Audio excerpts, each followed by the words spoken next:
go over there? Well, let me just say that without wanting to be coy or close to the vest, I just think that, obviously this question's come up, and obviously I've talked to a lot of people, and there's no shortage of opinions about the city manager and the job he's doing. I think that it would be premature and almost like shooting from the hip for me to say, I'm going to go in there and make this personnel change and that personnel change. I think I'd like to get in there and get hands-on what's going on, see how it works, the relationship between a new commission and the city manager and his staff that way. I understand, but let me draw you out a little bit more, because you've been in the city a long time, and you've seen a lot of city managers and so forth. And, Mr. Gretz has been in his share of public scrapes. There was the issue with the police department. There was the issue, I guess, with the government sidewalks. And I mean, he is very much a very hands-on city manager. People may like that, people may not like that. No question.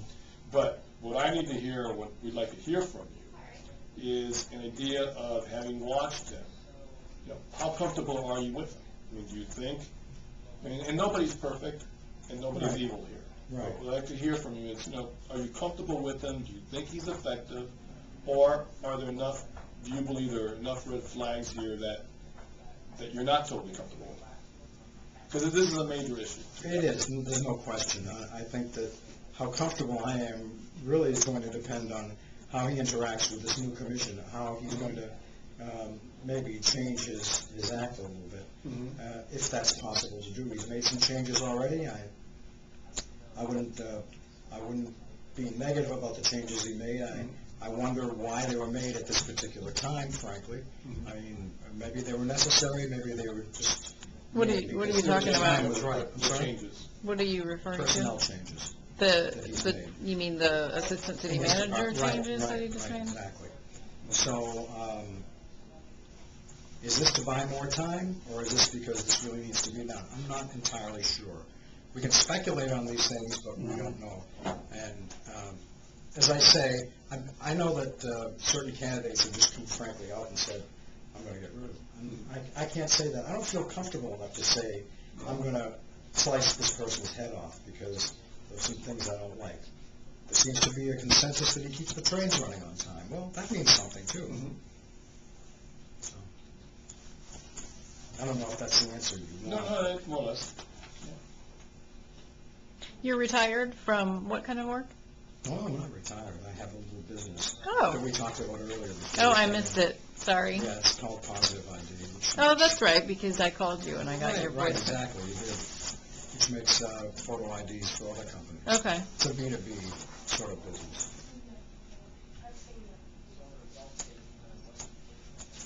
You mentioned here, and you've run a business for many years, and you're willing to make difficult decisions when necessary. Can you point to a difficult decision you made that gives an idea of to what extent?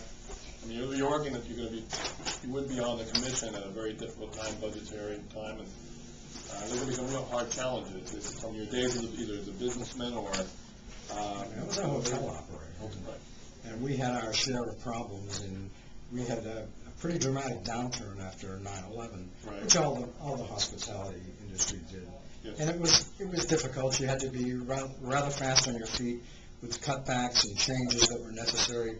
It's just like this should be operated just like any business, like your own business here in the Sun Sentinel. If they have a feeling that that something needs to be cut for the greater good of the whole ship, you don't like cuts. No one likes them. However, sometimes they're necessary.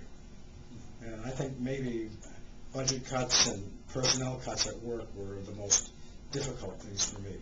Which hotel were you running? I ran several different hotels, but the most recent one was the Landmark Inn. Okay. Over on 17th Street. So you want each department to cut by 5%, is that correct? I'm sorry? Each department you want to cut by 5%? What I'd like to do, and I hope this will make some sense and be logical, is not so much because I think 5% is going to be the be-all and end-all. I don't believe that. I do think that I'd like to send a signal to the men and women who are department heads. I'd like to say, listen, we would like to give you this has to be through the city manager, of course. We'd like to give you the autonomy for you to decide where 5% can be cut from your department. Basically, throw down the gauntlet and say, what are you able to do that's going to cut back 5%?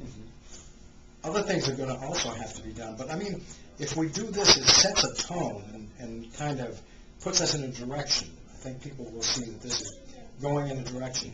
If other more dramatic cuts have to be made, well, they may have to be made. But let's start with this right up front fairly soon. What made you decide to run?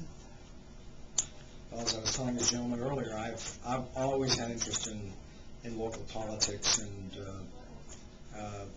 frankly, I'm more interested in local politics than state and federal.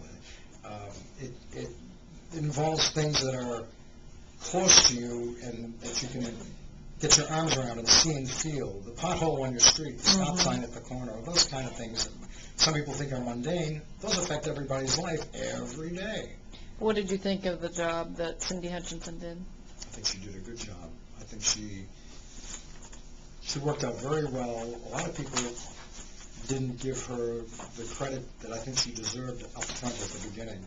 And she has been very good in terms of relationships with the neighborhood groups and all those people. She's rather empowered them and made them more involved. And I think Cindy did a good job. I'm very happy with that. And most of the people I speak to have feelings along those lines. Is there a way to set yourself apart from these others running for District 4? I mean, a couple of them have been long-time residents, too. Well, one of them's been a long-time resident. The other two, not sure how long they've been. In any case, you know, I don't put a lot of stock in that. If you're interested and you want to improve things, if you moved here a year ago, or you moved here 50 or 60 years ago, or your family's been here for 3 generations, it's the same. You have that same interest in wanting to do the right thing for your city. What sets me apart? Well, first of all, I'm not an attorney.